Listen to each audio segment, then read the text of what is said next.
ECSI fans, you want to revolutionize your sports investing habits? Allow me to tell you about WagerWire. WagerWire is an app that helps you become a superior bettor by allowing you to sync all your sports books and track all your bets in one place. See your current action, your betting history, and stats. You could also sign up for sports books and collect bonus offers. Follow them at WagerWire on X, as it's the best account on the platform. Head to App Store or Play Store now and search WagerWire and download the app. Excuse me, Mr. DJ. Hey, check this out. We got a great show coming your way. From the ECSI Sports Studios, the #1 sports information program in America, The Breakfast Bankroll, with your host, the sports broker, Jeff Dawson.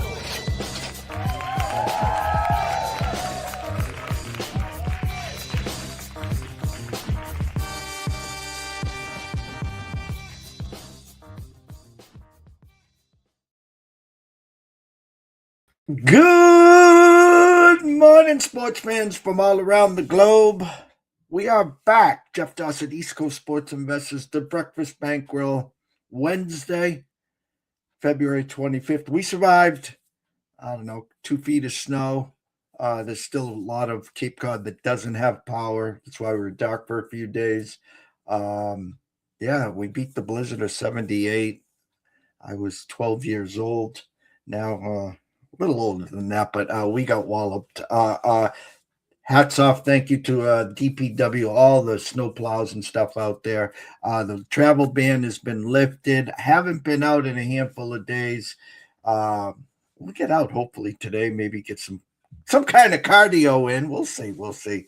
First and foremost, a shout out to our proud sponsors and partnerships. It's WagerWire. Head on over to Google Play. Download that app. It is free. Travis, Zach, Guy, myself, Amber, Holly, Carol, Bucks, Matthew, Allen. The list is endless. Come on down, download the app, join us on X. I promise you it will be an amazing, amazing experience. Today, Andrew McInnis back. We're going to talk quickly. He's got a live show coming up. I can't have him late, but we'll do a quick recap on the Olympics. Hockey is back today. 3, 6, 8 games in all. The reset, who's in, who's out, who's selling, yada, yada, yada. So without further ado, let's bring him in. Mr. Andrew McInnis. What's up, Andrew? Mr. Dawson, how are you? I'm doing fine. We survived. Actually supposed to maybe get an inch or two today. I called this, it's not Cape Cod anymore. I'm calling it Lake Placid. How's that? We got a lot 2 days ago.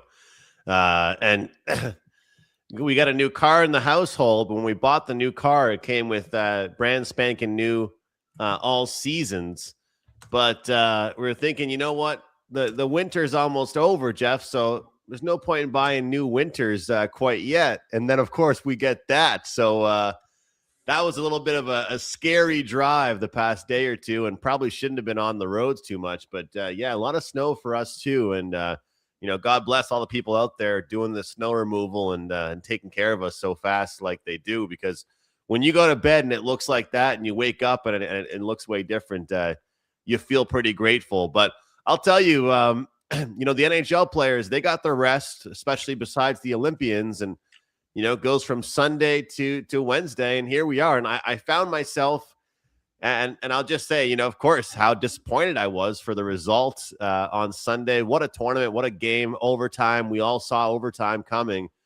But I found myself saying, how am I going to be able to get excited for NHL hockey on a Wednesday night when we just witnessed that for the last 2 weeks? But here we are. And you know what? Even the 2 days off of hockey, I'm ready to rock and roll again. The Olympics, Canada, 2 silvers, women's and men's, and U.S. 2 golds, both in overtime. We talked backstage, both women and male goalies stood on their head. Once you get to overtime, anything can happen. And I just hats out to them. And I got to give myself an attaboy. Go back to your show. I talked about in the men's Finland got a medal. Yes, they did. And you know what's funny about this is that the next time we see a tournament like this, and it's going to be a little while, but we can learn from it. Is there's almost like so many overreactions. Slovakia winning the group might have ended up being a bad thing for them. Like it's because everybody makes the playoffs. We knew that Finland and Slovakia were going to meet at some point. And, at the end of the day, it's hard to beat any team twice. Just ask Czechia, how hard they battled against Canada. They practically should have beat Canada. And the first time they met, they won 5-0. So it's hard to beat any team twice. I'm looking at the standings. Now, this is the hard part. Here's the headline. NHL is back. Who are the teams ready to refire? They've had a 2-week pause here, actually almost 3 weeks. I'm looking at the standings. Lightning 78, your Habs 72, Red Wings 72, Sabres 70, Bruins 69. Then I go to Hurricane 78, Penguin 70. I talked to you backstage. Sidney Crosby now on the IR. Islanders 69, 65, 65. My point here is this. The Panthers 61, the Leafs 63. If a couple of those teams and the Senators 63 don't come out hot, they're already talking Panthers being sellers. What are your thoughts? Listen, we have no idea. I got overnight numbers. I got 6.5. I got 5.5. I have no idea which teams are going to show up today. I think that we've been waiting to find out who the sellers are going to be, Jeff, for a while now. And because it's been so competitive in the league that nobody really knew who the sellers were anyway, besides Vancouver. Vancouver, Calgary, maybe a few other teams. And you just talked about the Eastern Conference. Like, who are the sellers in that division or that conference? Because let's say the Maple Leafs start out 5-1 their next 6 games. All of a sudden they think, okay, we got a shot here. We're in. So it sounds kind of dramatic, but the next 5 or 6 games is going to tell us a lot about what these teams end up doing. And there was obviously a trade freeze during the Olympic break. They don't want to uproot families or I guess give people that shock, I don't know, during their break and vacation, I guess. But I really wouldn't be shocked. And, I know sometimes I'll say this, Jeff, but I wouldn't be shocked if we actually get more of an exciting trade deadline this year. Because there haven't been nearly as many trades throughout the season as there were before. It's almost like teams were waiting to figure out who they are, how they're going to be, and then make their decisions like that. But yeah, Florida, Matthew Tkachuk just won another championship. I've been talking my smack about that guy. Look, he's ready to pack it in. Brad Marchand didn't look like himself. Sam Bennett didn't really look like himself. And then Bobrovsky's got 1 year left on his contract. And, how much are they willing to pay him to sign back with them? So interested to see that. I got something you might not like, though. -130 Bruins to miss the playoffs does seem a little bit enticing for me. Well, I did my due diligence because my fade on the Bruins, and I kept getting bit in the ass. I'm like, whatever. I saw a great podcast on the Bruins, second in the NHL in the luck factor. They have scored 25% of their goals that they never should have. So I'm like, well, do I get any rebates on my losses here? I'm like, hey, I didn't know that. I know we talk about, Geeky Gretzky, but the other guys that are scoring 3, 4, 5 goals that are whack here, the luck factor came into the Bruins, and here I am, like, I know they're not that good. Yeah. Well, that's the thing is, like, one thing I said to you before the break started, and I've been guilty about in my handicapping, has been the keeping it simple factor, which sounds so funny, Jeff, but it's like, I'll never forget this. Like, it happens to me every single time. But when Columbus fired their coach, I had a 5% play at wager talk on the Blue Jackets. And maybe I bet them again once or twice. Well, they went on to go 12-2 in their last 14 before the break or whatever it was, right? So, and I'm giving you my word to this, and you can hold me to this. When you see me sending you plays the next 2 or 3 weeks, and all the clients out there and people seeing my free plays as well, I'm probably going to be picking some teams to back and picking some teams to fade and not reinventing the wheel every single day, because I think that it's time now to do your work and figure out which teams do you not like, which teams do you like, and we can try and move forward with that. Because if you don't like the Bruins and they screw you one night and then you stay away from them for 2 weeks, and then of course during those 2 weeks, they're going to go 0-4, right? So you kind of have to commit to the pot, I think. Absolutely. You got to push all in. No half stepping. This isn't a Yeah. buffet here. You got about 5, 6, 7 minutes before you got to go. 8 games on the docket. We always love to throw the mic over to you for the pucks, props, and thoughts. I mean, just looking quickly and myself at the eye test on some team totals that might hit the system. The Caps team total over 3.5 plus 117. Tampa over 3.5. You got to lay 17 cents. Dallas over 3.5 against Seattle plus 105. The big cherry, Colorado over 3.5 plus 132. Winnipeg over 3.5 plus 123. And then you can take your pick. Edmonton over 3.5 plus 110, or Anaheim over 3.5 plus 124. But the stage is yours, my friend. Pucks, props, and thoughts.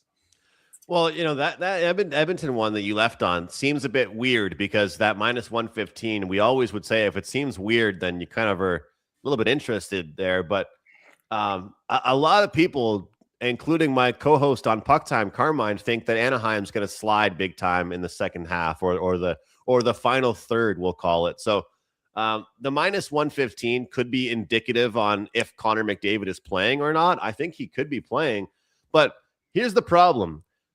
A lot of the data suggests that road teams are who you should back after long breaks. The issue is there's a handful of home teams that I like today. But looking at Edmonton, that could be one of them to take a look at. The first name that you mentioned, the Washington Capitals, that's one that I had circled. Last year, the Washington Capitals had 0 players at the Four Nations tournament. 0. And they did exactly what we thought they were going to do. They got off to a really good run. Now, at this Olympics, they had 3 players.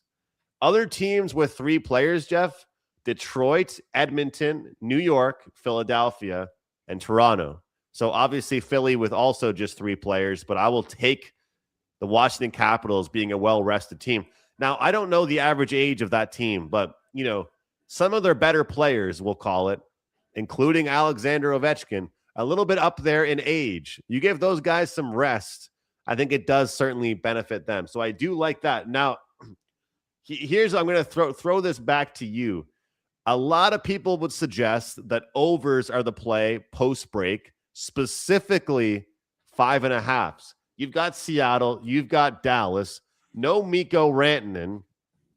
Seattle's kind of a dried up offense, but we're getting 5.5 post-break. Do we get more offense than defense? Do we see a fast start to these games? Do we see sloppiness? Because if you look, we got 6.5, 6.5, 6.5, 5.5, 6.5, 6.5, 5.5, 6.5. So every single game besides 2 is at 6.5, and the other 2 being at 5.5. One of them being 5.5 shaded towards the under, and that's Knights and Kings. So curious how you feel about that one. And I'll be honest, I think that Vegas could be a team we look at as well at the plus 120 mark.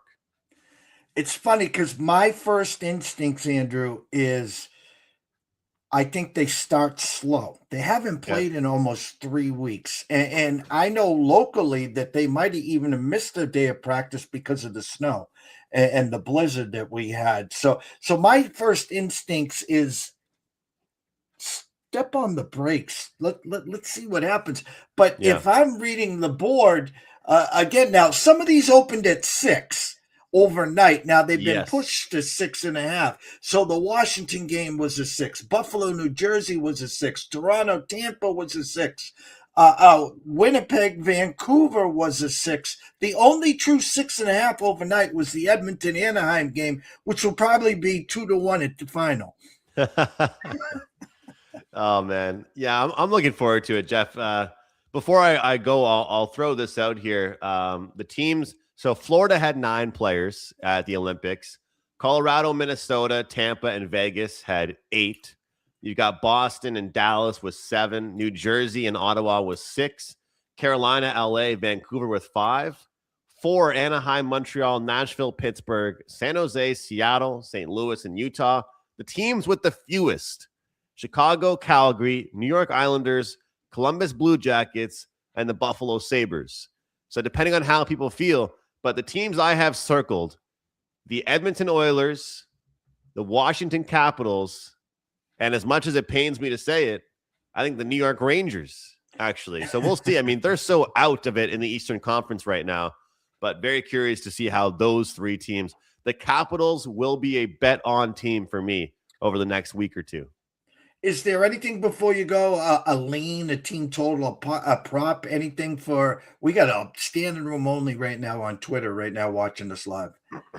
Look, there's one player out there that's got a mean attitude, and he said it's not best on best unless the Russians are there. Nikita Kucherov's playing tonight against the Toronto Maple Leafs. If you can take him over 3.5, over 4.5, over 5.5 shots, that guy's going to be shooting every single puck he gets. Whether you want to sprinkle on the goal scorer, I like him. I do lean towards that Vegas Golden Knights side. As mentioned, I like the Washington Capitals, however you want to play them. And then we look at the Edmonton Oilers game. Their matchup, we got Evan Bouchard over 2.5 shots on goal for the defenseman. I did have some time to peek at the props yesterday for you. Anaheim Ducks give up I think it was the 3rd most shots against defensemen in the entire league, Jeff. So Evan Bouchard over on his shots for the Edmonton Oilers. And we're going to look at Nikita Kucherov to have himself a game for the Tampa Bay Lightning. Scroll has been going the whole time. Everyone knows, of course, at McInnis Picks, at Wager Talk, WT.buzz/A&M. What do you have for them behind the paywall, Andrew? Yeah, so we got kind of a new setup going right now. So usually I'm exclusive at Wager Talk. We've now have a new website set up here at Sports Memo, where you can get one play every single day from me for $7. And most of my plays are hockey, but we'll sprinkle in the college basketball with Jeff's help, and we'll look at some UFC on a once in a blue moon, and we'll look at your baseball when it comes back. But one $7 play every single day at Sports Memo. That's a team total for today, and of course, all my other plays at wagertalk.com. So we're live in 8 minutes, Jeff. I got to run. Thank you as always. Thank you. I'll be on your channel Friday. Behave, and I'll talk soon. Okay, thank you. Andrew McInnis, go follow him, guys, at McInnis Picks at Wager Talk. He'll be live in 8 minutes. Stay tuned with us. I'm going to bring Scotty Webb back. We're going to talk WBC. MLB is there live in the spring training. Standing room only. Swag, thank you so much.